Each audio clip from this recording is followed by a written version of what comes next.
이 10년 정도 되었을 때 사업이 어려워지며 아내와 소원해졌죠. 그 시기 사무실 근처 단골로 다니던 미용실 원장과 이런저런 세상 얘기를 하며 친해졌습니다. 그러다 우리 두 사람은 함께 밤을 보내게 되었습니다.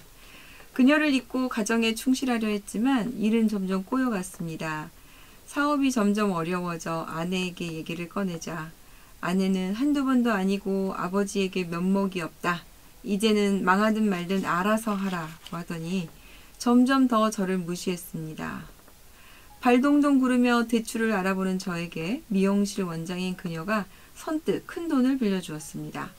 그런데 얼마 후 그녀가 엄청난 고민을 털어놨습니다. 제 아이를 임신했다는 겁니다. 그녀는 유부남이라도 괜찮으니 아이 아빠가 되어달라고 했습니다. 그때부터 저는 집을 나와 그녀와 함께 생활했고 그녀가 빌려준 돈으로 급한 대출을 막은 후 새로운 사업을 시작했습니다. 집에서 나온 지 10년이 되던 해 아내가 주변의 수소문에 저를 찾아왔습니다. 아내는 자신이 잘못했다며 다시 돌아와 달라고 애원했습니다. 아이들이 아빠를 기다린다면서요. 그즈음 저는 남들의 수군거림을 느끼며 사는 것도 쉽지 않다는 걸 느꼈죠. 다만 그 사이 저의 사업은 번창했는데 미용실 상황이 좋지 않았습니다. 저는 고민 끝에 그녀에게 가정으로 돌아가게 해주면 딸의 양육비도 주고 내가 죽으면 얼마 전 새로 산 아파트는 당신에게 주겠다고 했습니다. 하지만 이를 뒤늦게 한 아내는 불륜녀에게 유증을 하는 게 가능하냐며 반대했습니다. 불륜관계에 그녀에게 집을 유증하는 거 어떤 문제가 있을까요? 불륜관계 여성에게 가정으로 돌아가게 해주는 걸 조건으로 주겠다는 건데 이런 조건이 가능한 겁니까, 변호사님? 적인 경우로 가능합니다. 이게 혹시 선량한 풍속, 사회질서에 위반하는 이런 조건 아닙니까? 그러니까 원칙적으로는 유지하는 경우에는, 유지하는 조건으로 재산을 주겠다거나 이런 경우에는 당연히 무효가 되겠지만 그간에 조금 해소하는 걸 조건으로 하는 거고 그간에 이제 기여를 반영해서 정산해주는 의미가 있기 때문에 가능하다고 볼 수가 있습니다. 불륜관계를 유지하는 것은 선량한 풍속에 반하지만 이건 그게 아니라 불륜관계를 끝내고 가정으로 돌아가게 하는 거니까 그거는 선량한 풍속에 반하는 것이 아니다.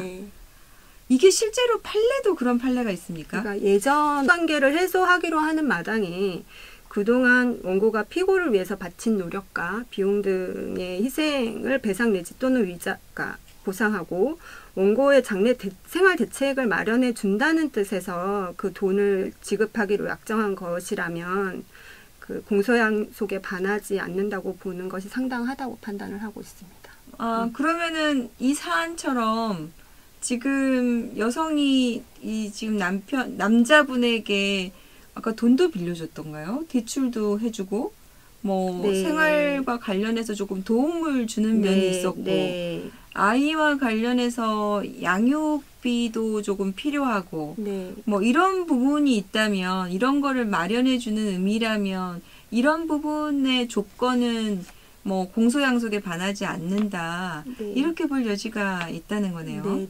네. 그러면 이게 지금 이런 건 유증이 가능한 거군요. 네. 이게 지금 남성과 미용실 원장이 한 10년 정도 살았는데 이건 지금 중원적 사실혼이라고 볼 수 있겠습니까? 네, 그렇습니다. 중원적 사실혼은 법률상 배우자가 있는 경우에 다시 사실혼을 맺는 것을 그러니까 중원적 사실혼이라 하고요. 다만 이 중원적 사실혼에 대해서 민법에서 그 효력을 취소할 수 있는 사유라고 볼 수 있습니다. 당연히 사실혼으로서 인정되는 건 아닙니다. 네. 이럴 경우에 재산 분할도 인정이 됩니까? 원칙적으로는 이게 법률상 배우자가 있는 자들의 혼인관계를 침해한 것이기 때문에요. 혼인기간이 좀 오래돼도 원칙적으로는 재산 분할이나 위자료를 인정해주지 않는 것이 일반적입니다. 네. 저희가 가끔 이제 상담을 하는 과정에서 많이 물어오시는 경우가 있습니다. 자, 중원적 사실혼. 자, 배우자가 있는 경우에,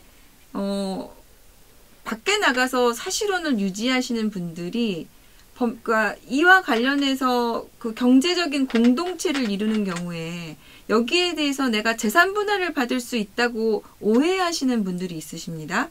자, 이런 분들 재산 분할 받을 수 없습니다.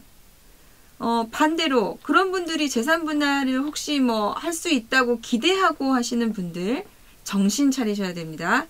자, 내가 거기에 대해서 기대하시는 분들 여기에 대해서 재산 분할 받으실 수 없습니다. 그러면 불륜관계에 있으신 분들이 그걸 믿고 막 뭐 몇 년을 기다리고 해서 그 사람을 믿고 기다렸는데 제가 하나도 보호받을 수 없는 건가요? 하면서 하시는 분들이 가끔 있으신데요.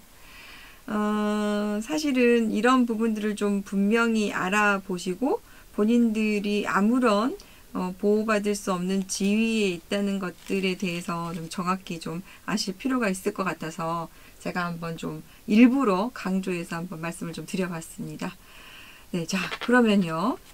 이 경우에 근데 이건 좀 별도의 얘기입니다. 그래도 아이의 양육비 부분은 좀 달리 봐야 되겠죠? 우리 법원에서도 보면 혼인 외출생자에 대해서는 그 실제 그 아버지가 인지를 함으로써 비로소 이제 법률상 친자관계가 형성이 되고 아직 인지하지 않은 경우에는 법률상 부양 의무가 발생하지 않아서 그러니까